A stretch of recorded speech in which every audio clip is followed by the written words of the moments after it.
আমি সদ্য বিবাহিত, আমি আলহামদুলিল্লাহ রাগী বা জেদি নই, সবসময় সবর করার চেষ্টা করি। কিন্তু আমার স্বামী জেদি ও রাগী হওয়ার কারণে আমাদের মধ্যে সমস্যা লেগেই থাকে, কথা বন্ধ হয়ে যায়। আবার তার কিছু ব্যবহারে কষ্ট পেলেও সবর করা কষ্ট হয়ে যায়। এক্ষেত্রে করণীয় কি? দেখুন, আমাদের দাম্পত্য জীবনে সুখের মূল চাবিকাঠি হলো সবর এবং শকর।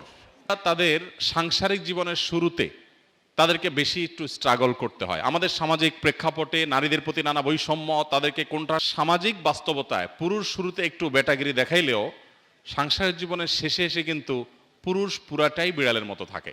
যেহেতু একজন নারী, তিনি বাবার বাড়ি ছেলে স্বামীর সংসারে আসেন, সেখানে স্বামীর বাবা, স্বামীর ভাই, স্বামীর বোন, স্বামী সব তার, আর উনি একা আরেক ঘরের, আরেকটা ফ্যামিলির।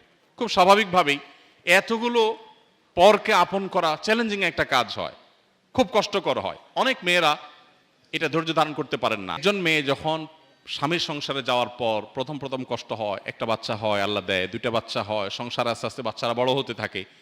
এক একটা বাচ্চা বড় হওয়া মানে তার এক একটা বাহিনী দাঁড়ায় যাওয়া।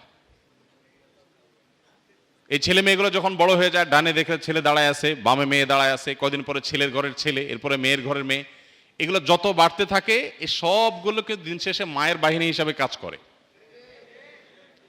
বাবা বেচারা তখন সোফার এক কোণায় চুপচাপ বসে থাকে। সারা জীবন যত উসফুস করেছে সব শেষ।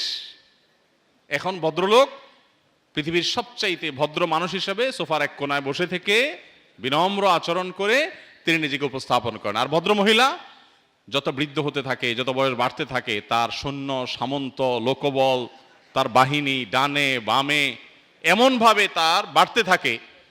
এরপরে পুরুষ এক কথার বেশি দুই কথা বললে বলে, তুমি মসজিদ থেকে আজকে এত তাড়াতাড়ি কেন আসছো? মুয়াজ্জিন সাহেব বের করে দিছে?